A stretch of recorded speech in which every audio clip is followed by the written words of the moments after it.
Kip Thorne, one of the uh, one of the biggest minds in the world for gravitational fields.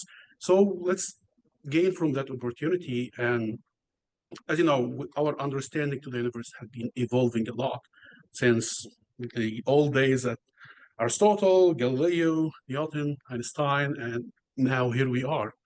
So I think right now we are the most or the fundamental theory that we use to describe our universe based on gravitational force is general relativity.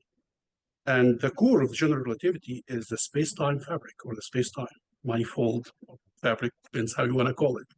So if you would like you to explain to people or in your own words how you vision the space-time.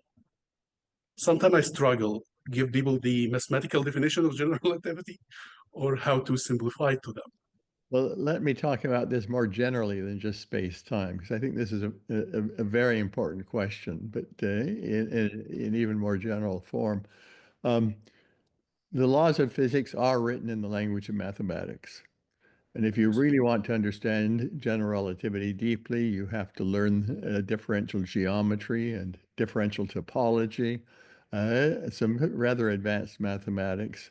And then if you want to figure out what's going on in some physical situation, such as when something falls into a black hole or two black holes collide, you have to solve equations where the calculations are very complicated, and you may even be driven to having to do simulations on a computer in order to figure things out. Um, and so it's slow. It tends to be slow. And if you want to move at a decent pace, you need some other tool to guide you as to what directions you ought to go, what calculation is worth doing, what calculations will really teach you something if you're a theorist, or what experiments are worth doing, what experiments will really teach you something if you're working in the laboratory.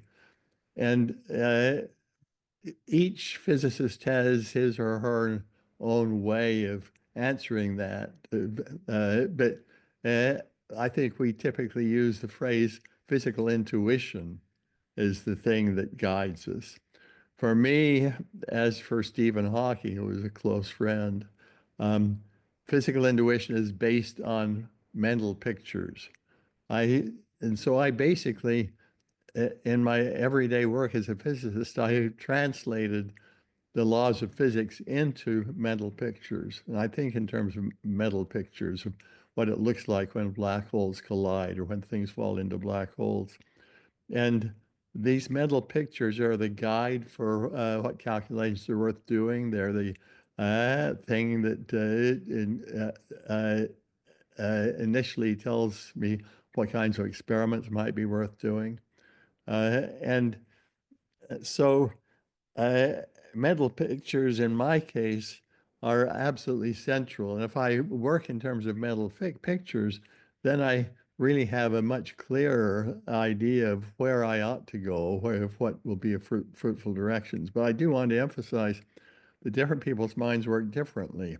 So Subramanian Chandrasekhar, who was a very close friend of mine, he emigrated first to England and then to the United States. It was at the University of Chicago, but he was East Indian. He grew up in India. Uh, his physical intuition came from looking at the equations and searching for beauty in the equations. I never understood how he could possibly use that to get physical intuition to guide what he did. My mind just didn't work that way, but it was a real lesson for me because he made great discoveries in that way. He discovered in that way, that was the foundations that he built on to discover that there was a maximum mass for a white dwarf star, that if you got something heavier than that, it will probably collapse to form. He asked the question of what, and of course, in the end, we found out a neutron star or a black hole if you made something heavier than that. But he got his insights in this completely different way. And so my piece of advice to people is understand how does your own mind work, and what are the best tools for you for learning and what are the best tools for you for getting the insights that you need in order to decide what's worth doing. That's great. I always say when it comes to that, we are able to make this common sense or this personal image because you rely on the mathematical forms. You are have something to transfer to your mind. And also tell people when they read the science for public books, the to be careful. What you're getting is a simplified version of what the truth is. So the picture you build in your head might be, you might have a picture in your head, but it's not the truth. It's Yes, not what's actual space-time, what's actual black hole is.